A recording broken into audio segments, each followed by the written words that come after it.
Depuis l'attaque meurtrière du 15 janvier 2016 à Capuchino et à l'hôtel Splendide, perpétuée par des terroristes et ayant occasionné la mort d'une trentaine de personnes et la neutralisation de 3 assaillants, les forces de sécurité se sont évertuées à retrouver le ou les commanditaires et les complices de cet odieux acte, de même que ceux ayant agi dans les attaques terroristes précédentes.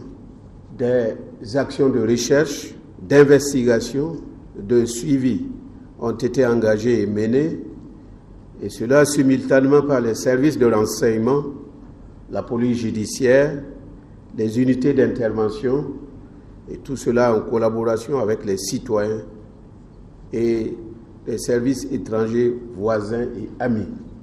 Ces actions menées avec assiduité et abnégation par les services de sécurité du Burkina ont permis l'interpellation de plusieurs suspects. À ce jour, le bilan est le suivant.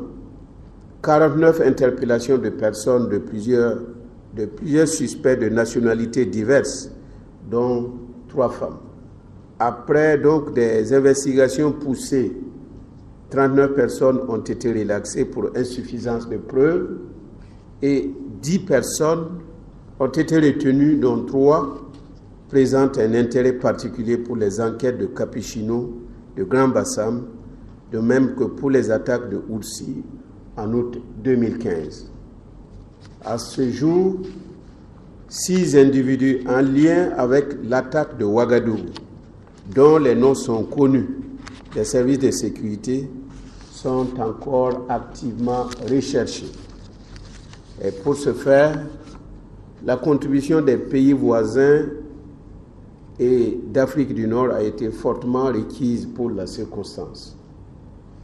Il y a lieu de noter qu'indépendamment de ces 2 personnes de nationalité burkinabé, qu'indépendamment de ce qui a été dit, 2 personnes de nationalité burkinabé ont été arrêtées par les forces de sécurité et déférées depuis 2015.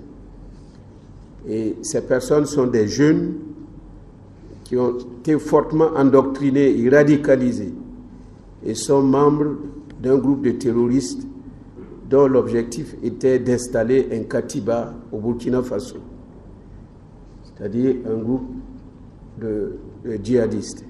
Ils ont été appréhendés avec en leur possession une forte somme d'argent, une ceinture d'explosifs et de grenades. Et malheureusement, c'est des Burkinabés. À ce jour, les 2 sont en prison et disons que les enquêtes se poursuivent. Voilà donc ce que je voulais dire